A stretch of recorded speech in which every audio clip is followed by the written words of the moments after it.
Well, needless to say, the Cleveland Browns have been busy in this offseason so far, and free agency hasn't even started yet. This is crazy. I mean, John Dorsey has been working.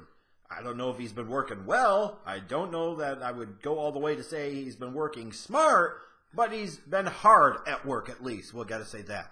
And as you heard all the reports about the Jarvis Landry deal and the Tyrod Taylor deal, then you get the next move. The Cleveland Browns sent DeShone Kizer to the Cleveland Browns and in return got Damarious Randall, a former first-round pick a couple of seasons ago by the Green Bay Packers. And my initial reaction to this deal was this thing's really weird. Like, just kind of odd and oddball and out of nowhere. And really, honestly, I think it was. I think it kind of caught everybody by surprise. And I look at this deal specifically and think it's really weird for Cleveland as I thought about it a little bit more. You're trading away a quarterback you just invested a second-round pick on last year. I know that was a previous front office and so forth, but again, that is a former second-round pick. And yes, he was terrible in his rookie year, but is that totally on DeShone Kizer? Absolutely not. And for the right to get somebody else's failed former first-round pick and trade your quarterback that you just took in the second round last year, you drop down in both rounds 4 and 5 this year to get a corner who at best was a lower third in terms of starters in the NFL at his position. And you're going to hear people say, well, he was the best corner that the Packers had, and it was a big need, and yet they traded him. We don't get it. Now, I look at this as a flip side. Corner is arguably the Packers' biggest need, although you could make a case for a couple other positions being equivalent in terms of need. And he was still bad enough that the Packers felt comfortable with trading him any damn ways.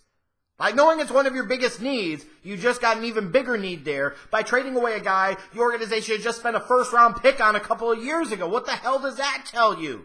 And in the grand scheme of things, while the Packers aren't perfect, they sure, based off of their recent history, know a hell of a lot more about what they're doing than the Cleveland damn Browns do. And even if you want to say, well, that's pre-John Dorsey, well, even when you look at John Dorsey, the Packers have a better history than John Dorsey does. Not that Dorsey's history in Kansas City was terrible, but come on. The team spent a first-round pick on him a couple of years ago. He's still on his rookie deal, and they got rid of him. I don't care if you want to talk about maybe his attitude and mindset wasn't always the best. If he was good enough, he was talented enough, Green Bay would have found a way to keep him at arguably their biggest position of need. The reason the Green Bay Packers were willing to trade him was because they knew the truth for him, for them, the system that they're going to be running under. Former Browns head coach, ironically, Mike Pettin. He didn't fit. They didn't need him. He wasn't worth it, so they were willing to get rid of him, all to get a freaking second-round pick at quarterback last year that they know is probably not going to play for the next 3 seasons unless A-Rod gets hurt again. Like, think about this from the mindset of the Green Bay Packers, and then try to figure out how this deal really makes sense for Cleveland. Like, you got people celebrating this deal because they have this love fest for John Dorsey, or they just love when they see players get traded. Well, just because it's John Dorsey and just because it's a trade doesn't necessarily make it good or smart. It's just, if anything else, weird. You decreased your positioning in both the 4th and 5th rounds, gave up a second-round pick to get somebody's, honestly, mostly failed first-round pick. Ooh, Randall played a little bit better at the closing stretch of 2017. The entirety of the body of work, not very good. So even if he was a little bit better, still not very good. If he was good, the Packers would not trade him, period. So again, this is a really, really weird deal. And sometimes for guys like Damarious Randall, a change of scenery can mean everything. The defensive scheme fit is better. The coaches are able to speak to him better. And I hope for his sake that's what happens. But it doesn't change the fact, as you look at it right now, how damn weird this deal is for the Browns. You give up a second-round pick, worsen your spots in the 4th and 5th round, to get a guy that was a former first-round pick just a couple of years ago that the Packers were already ready to send packing. And how ironic it was to me, because if I remember correctly, there were some reports that the Green Bay Packers really liked DeShone Kizer. Now half of their damn scouting department and front office in Green Bay is over there in Cleveland, and they couldn't wait to trade DeShone Kizer. It's just weird. And then on the flip side, for me, this deal makes sense for the Packers. Now, I could sit there and say, you did invest a first-round pick on this guy. Why so quick to give up on him? Why so quick to sit there and just totally throw in the towel? But knowing you've got a new defensive coordinator, and when it comes to Mike Pettin, at least you can say on the defensive side of the ball, you know what the hell he's doing. So, to me, if he says he's not a fit, if I don't want him, then I'll take Pettin's word for it in terms of coaching on the defensive side of the ball, because his track record as a defensive guy, as a defensive coordinator in the league, is really good.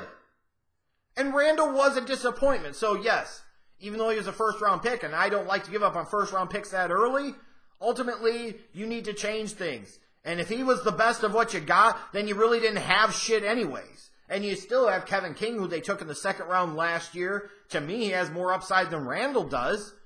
They were also able to move up in both the fourth and fifth round, all the while getting a young quarterback in Kizer with tools that could potentially be a future NFL starter. And I know the Mike McCarthy, Aaron Rodgers tree in terms of backup quarterbacks isn't great, but you still got 3 years on his rookie deal. You saw what Brett Hundley brought to the table, and honestly, it wasn't a whole lot. To me, Kizer is an upgrade over Hundley, especially if you put Kizer in a situation with some of the talent they have on offense in Green Bay. And again, you get a slightly better, to me, long-term prospect in Kizer. You pay him at a bargain price for an additional year longer. You get an additional year of financial security at the backup quarterback position as opposed to what you get with Hundley. This deal makes sense to me for the Green Bay Packers because Rodgers now has had a couple of different times where he's gotten hurt and he's missed stretches of games. So you got to have a better option in there, and they're not going to sit there and spend big money on a free agent to bring him in and back up, or sit there and trade away a third-round pick to get some type of backup. Well, that's what the skid marks of the NFL, the Cleveland Browns, do. But it makes sense for the Packers. You move up in 2 rounds, the first 2 rounds on day 3. You get an intriguing long-term project at the quarterback position, and you get rid of a guy who was a disappointment for you and may not have fit what you were going to do defensively going forward, and you had some concerns about commitment, dedication, attitude, mindset. Like, to me, it's clear here the Packers won this deal on the surface. And it was just really, really weird for Cleveland. I understand maybe wanting to get rid of Kizer because he started so many games for you last year. You're trying to avoid the whole thing. You're trying to change the culture, trying to change the mindset, and all this other stuff. But damn. Then you sit there and to be able to get somebody else's failed former first-round pick, you switch spots and go lower in rounds 4 and 5. No. It's not how this should be done. But it is how it's done if you're the Cleveland Browns.